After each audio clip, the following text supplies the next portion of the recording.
Hello, I'm Philip Reeve and I'm the author of Fever Crumb.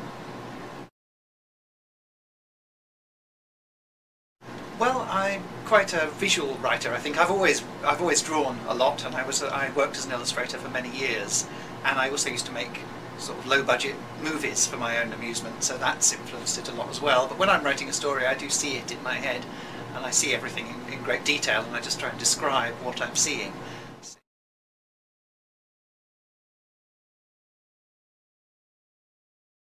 Well, I think it gives you a great freedom writing for young people, because their imaginations are much more open than the imaginations of adults, and you can say, oh yeah, this is a world where cities move around on wheels, and they'll go, yep, fine, I can get behind that, whereas grown-ups would go, what?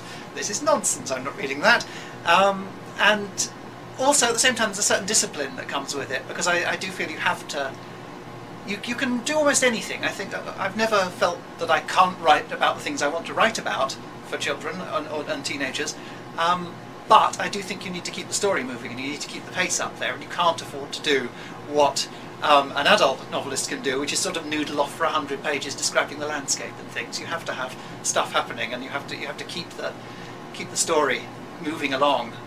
So I think that improves my work a lot. I always having to remember what the engine of the story is. I think it's a good thing.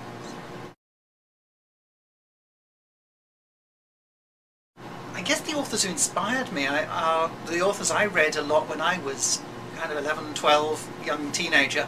I read a lot of sort of fantasy and sci-fi people then. Tolkien, of course, but people like Ray Bradbury and Arthur C. Clarke and the old sort of 50s golden age science fiction writers, Robert Heinlein, people like that.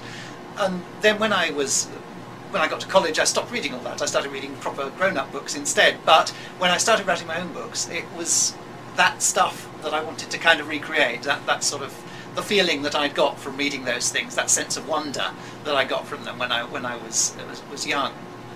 So I think they're probably a big inspiration.